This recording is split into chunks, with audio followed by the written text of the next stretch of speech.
It's that time again, huh? I hadn't realized how much time had passed during the battle. I'm starving. Our breakfast got interrupted, so I never got to eat properly.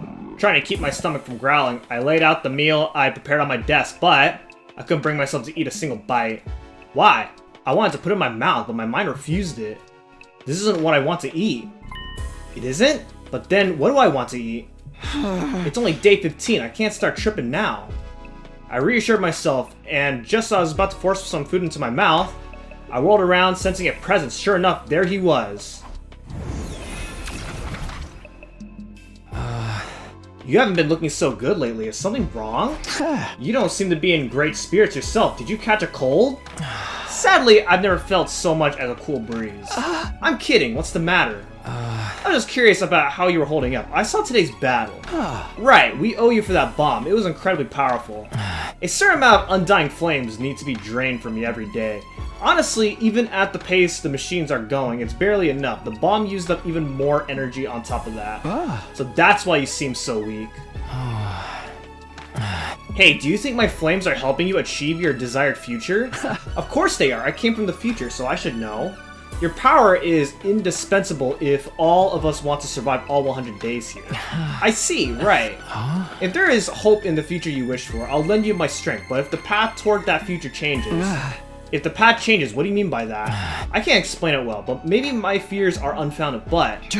You've been wanting to say something for a while now, just tell me. His expression troubled, he quietly vanished without saying a word. I'm making good progress, I'm doing what I need to do, and protecting everything I need to protect. I'll get everything back I lost last time. I murmured to myself as I dove into my bed. My hunger had completely vanished the moment my intense sleepiness overtook me. I closed my eyes and immediately fell into a deep sleep.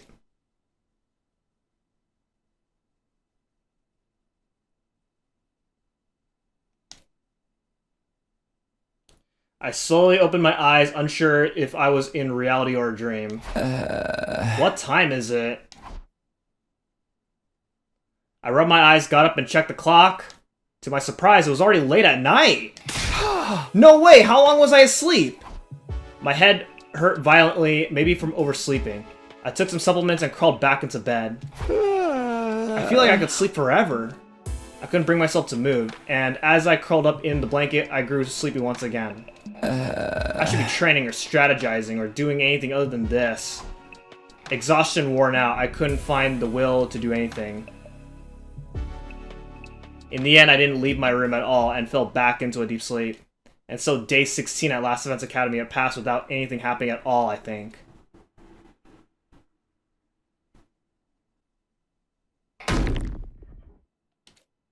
A sudden forceful impact connected with the back of my head.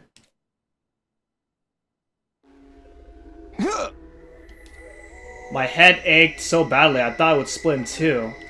I realized I wasn't in bed. I'd fallen on the cold, hard ground. What happened? I gritted my teeth through the pain and opened my eyes. The blurry sight before me was clearly not my room.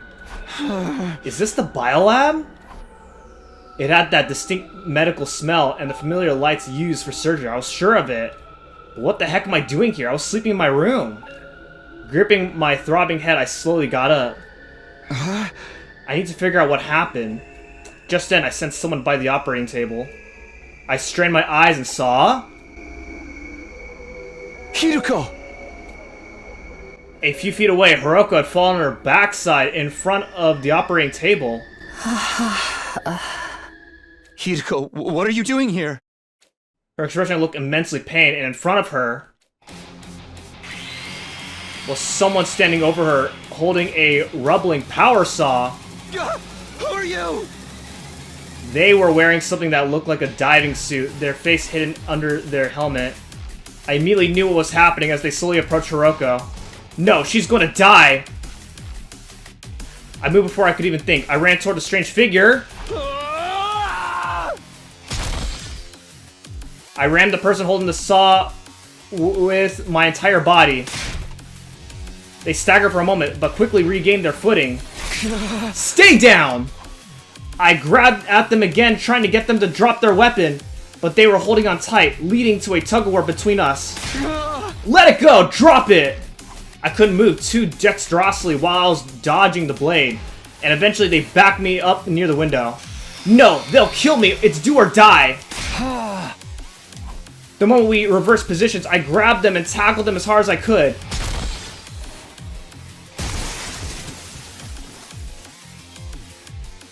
The glass of the window shattered explosively, and the two of us fell to the ground, still locked in a grapple.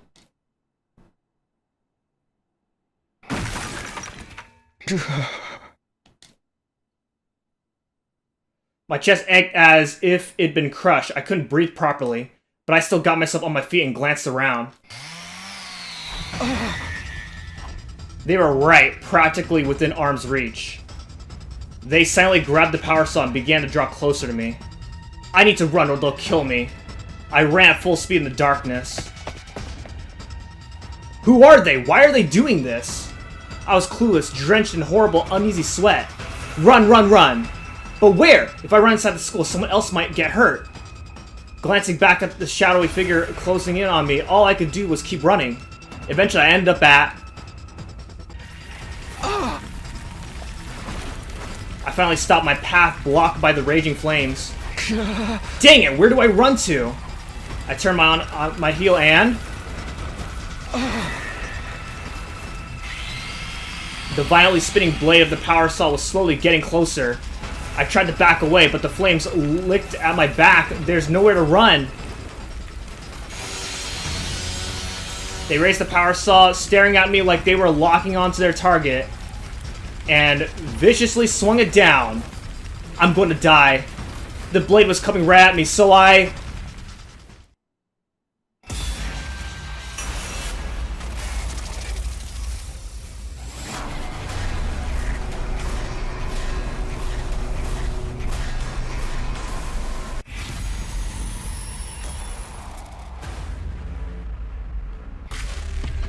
What the hell? Kick the attacker or dodge the attack?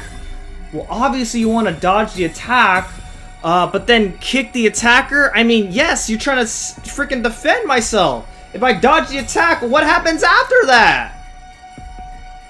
Holy crap, dude, what is going on? Okay, you know what? I need to defend myself. Let's kick the attacker.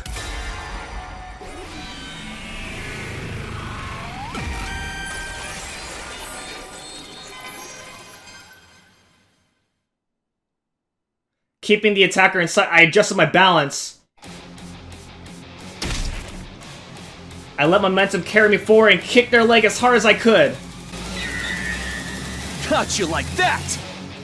The figure in the suit lurched and fell, the power saw clattering to the ground. There! I didn't waste any time. I grabbed the weapon, brandished it in front of me. Now it's my turn! I raised the deadly spinning blades and brought them down on my attacker, only for them to dodge out of the way at the last second. You won't get away! They were sprinting away in the opposite direction now. I tightened my grip and the power saw and ran after them. I couldn't afford to let them escape. If I took my eyes off them even for a second, they'd melt into darkness and I'd be at their mercy again. I won't let that happen. The power saw was weighing me down, though. I'd never catch up like this. There was only one thing to do. Whoever this person was, I had to stop them. I tossed the power saw into a nearby bush and broke into a sprint. My chest was tight from how hard I was pushing myself. My legs were so tired, they were practically numb. But I didn't stop. I couldn't give up now. I cleared my mind and ran. Little by little, I was catching up to my quarry. A few feet more and I'd be right on top of them. Huh? Where did they go? Then I saw them. They were running toward the Academy's main entrance with a sense of definite purpose. That's not good. I put on a last desperate burst of speed, but it wasn't enough. They got ahead of me and made it through the doorway. Dang it, no!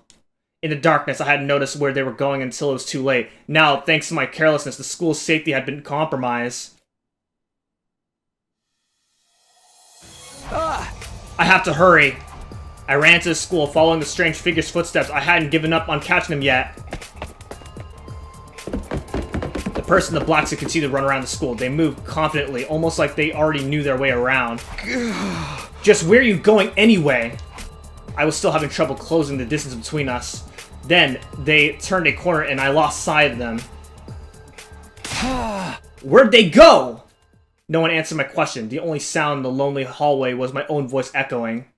They can't have gone far. I need to keep this up, or else they'll escape completely. I checked every hallway, every classroom, every locker I could find, but the mystery assailant wasn't in any of them. They probably used the cover of darkness to slip out of the school unnoticed. That, or they were still lying in wait somewhere. I continued my systematic search until I arrived at the boys' restroom on the second floor. The window was wide open, and there were muddy footsteps all around it. They must have escaped through here. That's the only thing that makes sense. Who in the world was that? More importantly, is Hiruko okay? What about the others? I turned to leave and go check.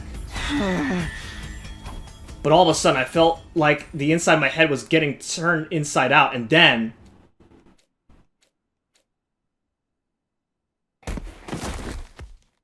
I blacked out abruptly and completely, as if a plug had been pulled somewhere in my mind.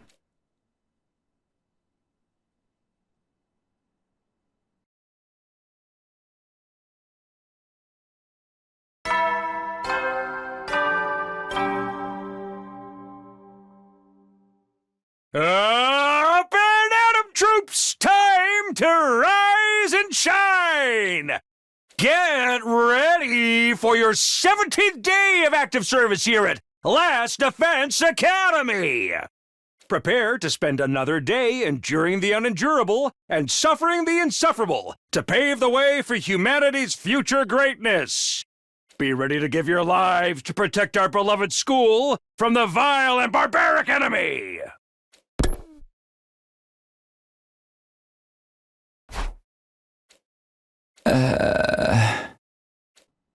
My conscience slowly but surely drifted back from the dark depths it had fallen into.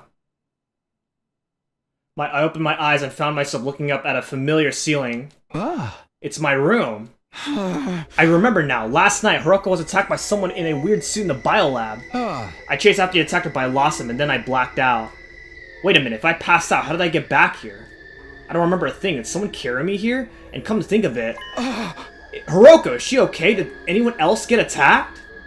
I reflexively sprang out of bed, but then... The moment I tried to move, a sharp pain shot through my entire body. I guess I did push myself pretty hard last night.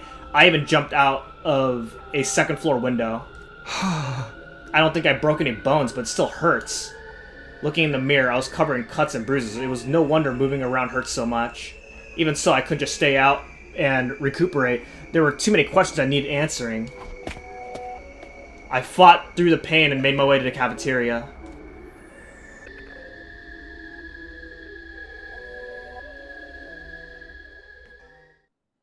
Arriving in the cafeteria, I did a quick head count. 1, 2, 3, 4, 5... 13. And me makes 14. We're all here. Even Hiruko, the one I've been most worried about, looked fine. Seeing them all there, eating breakfast like nothing was wrong, I heaved a sigh of relief. Thank goodness, everyone's okay. Hey! Morning, Takumi, what's the matter? You look out of breath. Well, wait, don't you guys know what happened last night? Didn't Hiruko tell you? Something happened last night? Do they really not know? How could they not have noticed all the running around and glass breaking? Moko, can you get everyone together for me when breakfast is over? You seem real serious about this. Alright, leave it to me. In the meantime, you should eat too. And try to relax a little, okay? Sure, thank you. I left the rest of Moko and tried not to panic as I wolfed down some food. A little later, everyone gathered around a table at Moko's prompting. Is this gonna take long? I think I'm heading for a sugar crash. That's what you get for putting a ton of chocolate and ice cream on top of your donburi. You wanted to talk about something, Takumi? Yeah, it's about last night. I got right into it and began explaining what happened, but something wasn't right. Hey, where's Hiruko? Wasn't she here a moment ago? Hey! Oh yeah, she said she wasn't feeling well, so she went back to her room. Huh? Being around a disgusting tardigrade like me probably made her queasy. What the freak? That could be a problem. Without her, I can't... What? Can't get off? Did you get bored of harassing Nozomi and found another girl to set your grubby little hands on? What the heck, dude? Where are you getting this from? How many innocent maidens will you corrupt before you're satisfied? How indecent, yet how intriguing. I demand you tell me more. Bro, it's not like that. Why do you believe every single thing Kurara says to you? What are you guys talking about? Anyway, that's not the point. I prefer to have Hiruko around so she can back up my story, but I can't exactly go and drag her back here. There's nothing I can do about it. I'll just have to do the best I can on my own. Alright, it's a long story, but here goes. I recounted the events of the previous night so far as my memory of them would allow. Naturally, I start with the strange figure who attacked Hiruko with the power saw. From there, I talk about how we both jumped out of the biolab window, me chasing the attacker after they lost their weapon, only for me to lose sight of them. The others listened in open-mouthed amazement. They probably didn't know whether to believe me or write the whole thing off as a fever dream. That just about covers it. Are you serious? All that really happened last night? Hold on, I need a minute to take this all in. My brain kind of short-circuited after you brought in the maniac with a power saw. I don't get what's going on either. That's why I wanted Hiruko here, so she could fill us in. Dang, how the heck did none of us realize all that was going down? The biolab walls have surprisingly good soundproofing for some reason. You did a good job making it through this ordeal alive, Mrs. Sumino. Yeah, you're a total champ, Takumi. It's kind of scary though. Just imagine what might have happened to Hiruko if you hadn't been there. Even if this maniac had made mincemeat out of her, we could have just fed it into the Rebelmatic to bring her back. Don't talk about her like she's a sausage filling. Besides, there's a limit to what the machine can do. But what were you doing in the biolab at that hour, Takumi? How can you not remember? I can only assume you were drugged or sleepwalked. If you're not making all this up, that is. What? You think I'm the one who attacked Hiruko? I'm just speaking hypothetically. Honestly, I don't see how attacking our teammates would benefit you, so I'm not entertaining the idea too seriously. We won't be able to say anything for sure until we meet Hiruko's side of the story. Maybe it was some kind of shape-shifting enemy? I mean, there's no one else in the school apart from us. Nah, the alarm would have gone off if that was it. And the invaders always show up in huge swarms, not one at a time. Then does that mean the attacker was one of us? No, that can't be. But we've already been getting threats. What if even more freaky stuff starts happening after this? Just like that, the whole room seemed to frost over. Everybody looked uneasy. Hold on a minute, I didn't mean to make it sound like that. But now there are possibilities out there, you can't deny it. Not unless we all have solid alibis, or if we catch the real maniac. So there really is a traitor among us? There's always only one truth, which means who was it exactly? This isn't good, at this rate everyone's gonna start getting paranoid. What can I say to calm them down? But before I could think of anything... Darumi? Darumi, who'd been silent throughout the whole conversation, suddenly began to tremble all over.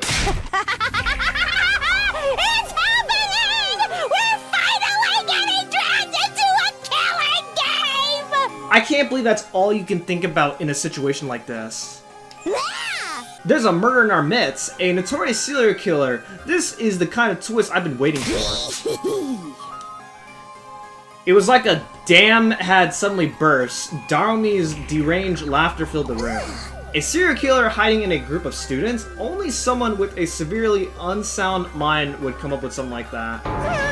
Threatening messages, serial killers, power saw maniacs. I can't take this. This is so cool. Let's go crazy and start killing each other. Bro, in a time like this, what are you doing? Maybe we should let Miss Amamiya handle the killer. You know, fight fire with fire, or in this case, maniac with maniac. If we need a sacrifice, I'll volunteer, but I might be so useless even the killer won't waste time on me. So we're just assuming all this stuff about a killer is true now? I can't keep up. Guys, please, let's not get paranoid. But from now on, if you have to walk around alone at night, be careful. Might be a good idea to keep our infusers with us too. Then we'll be ready to fight back if the killer tries anything. I'm gonna go see what I can do about fixing the biolab window. It'll be a good chance to investigate the scene too.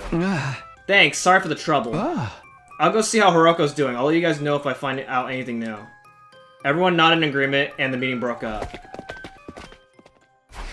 First of all, I need to talk to Hiruko. She said she's not feeling well, but hopefully it's nothing serious. Just as I was about to leave the cafeteria...